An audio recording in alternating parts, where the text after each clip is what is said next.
2023年的1月啊，这是大陆放开之后，已经1个月，南京人真的憋坏了。过去那1个月啊，几乎都没有什么人上街，街上冷冷清清的。可是逐步度过了第一波之后，大家出来，你看，我的天啊，塞车堵车，到处都是人，全部都是人。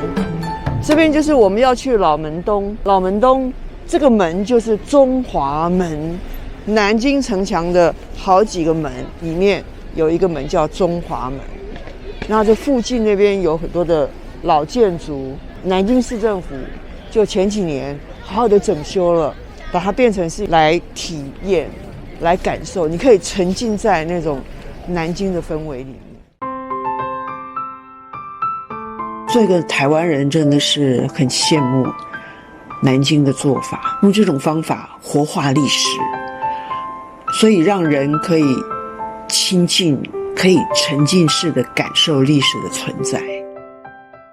看看这个就是南京啊，这就是老的南京图，六朝故城。哎，你看，好几波穿汉服的人啊，而且是不同朝代的汉服啊。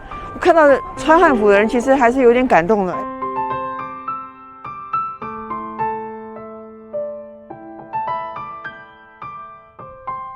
其实老门东靠近秦淮河，那你秦淮河怎么可以没有酒家呢？所以这边也有卖酒。老门东它保留了原来这一片老房子历史建筑它的街廓，整片的街廓，更保存了这个大街旁边的小巷弄。那巷弄之美啊，完全可以想象以前的人在那边居住，在那边做生意，这种人间烟火、国泰民安的感受，每一次都让我感动。你要炸鱼饼还是年糕片？虎皮鸡爪，好，2个鸡爪，谢谢啊。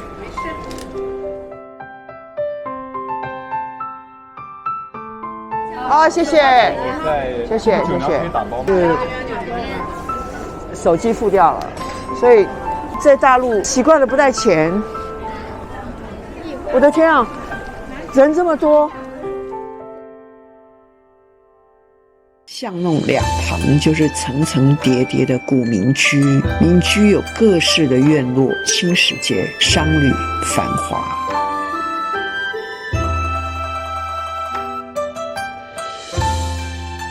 南京的汤包、鸭血水丝，哇，可以开始吃了吧？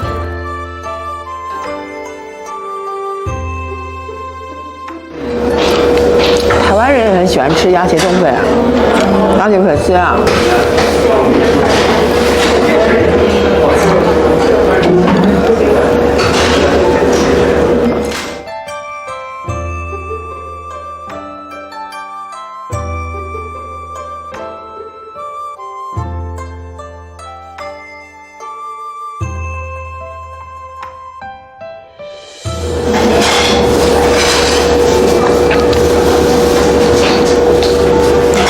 汁都喷出来了，来，再来吃一个，看你裸不裸啊！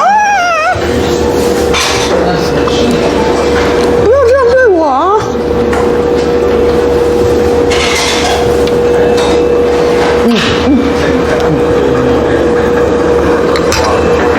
鸭血嘛，我们讲讲鸭子来。南京啊，史称鸭都，就没有一只鸭子可以活着离开南京。OK，最金陵是城南，最城南是门东，中华门之东。所以你到老门东的整个片区，一边就是明城墙。其实看到明城墙那种激动啊，你手可以碰到明城墙，走在这里就像走进记忆里想象中的金陵。而这个记忆是千百年的记忆，而历史就这样从过去传递到未来。跟着我，你可以看得到这个城墙的肌理。你想象从明朝一直到今天，它挺立岁月的痕迹，我们中国的痕迹。